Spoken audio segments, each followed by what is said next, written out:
فجمهور النادي الاهلي يا مستر كولر بيحب البطولات، بيحب الانتصارات، بيحب يطلع من كل مباراه هو فايز.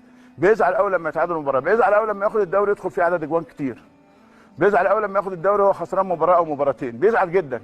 جمهور الاهلي طبيعته كده، نوعيته كده، وهذا هو سر الانتصارات. فما هو المطلوب من مارسيل كولر؟ الثقه المفقوده بينه وبين بعض اللاعبين بوضوح، بوضوح شديد جدا.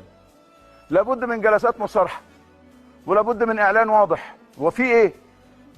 في ايه بينك وبين بعض اللاعبين؟ مش معقول، مش معقول مجدي قفشه اللي الراجل اللي بينقذني في مباريات كثيره جدا جدا الاقي جالس دكه البدلاء او بره الفرقه. مش معقول حسين الشحات الاقيه بره الفرقه ماتشين ورا بعض وبعدين الاقيه اساسي. مش معقول اشرف بن شرقي اللي جاي يعني والجماهير فرحانه جدا بيه ان انا في عز احتياجي ليه في المباراه اقوم جاي مخرجه. مش معقول عمر كمال اللي نزلته في الوقت الصعب في ماتش الهلال الاقيه بره الفرقه الماتش ده. مش معقول.